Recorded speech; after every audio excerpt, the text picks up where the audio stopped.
The Atonement debunked. Nice. If you read the Old Testament, there's not a single verse in the entire Tanakh which says that you need a human sacrifice or blood sacrifice in order to atone for the sins of humanity.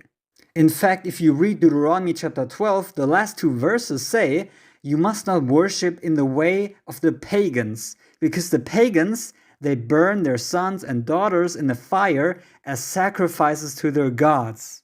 But of course, the church simply adopted many of the pagan rituals and practices, and therefore they came up with this idea that, a human being died for all the sins of humanity. What?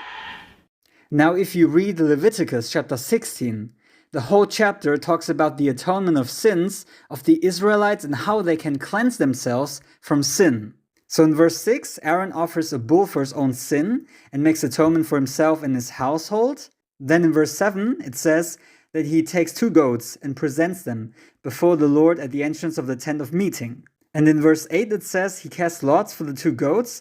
One is for the Lord and the other one is for the scapegoat.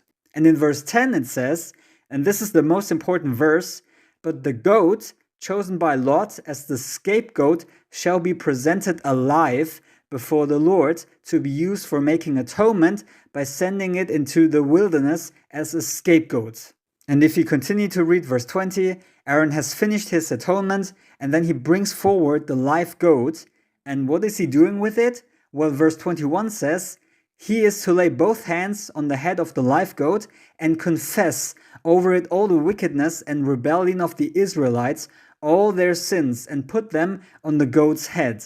So Aaron confesses all the sins and puts them on the head of the goat. And then he shall send the goat away into the wilderness in the care of someone appointed for the task. So the goat takes all the sins of the Israelites and then is sent into the wilderness, but it's alive, it's not dead. And this is exactly what verse 22 says, the goat will carry on itself all their sins to a remote place. So it's very clear that the goat will take all the sins of the Israelites and they will be forgiven.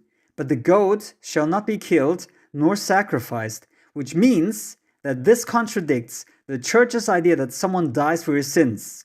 And then the chapter ends in verse 34. It says, this is to be a lasting ordinance for you. Atonement is to be made once a year for all the sins of the Israelites. So that means that this commandment, this covenant, is permanent and it's forever. It cannot be changed. And therefore, the whole idea of atonement is nonsense.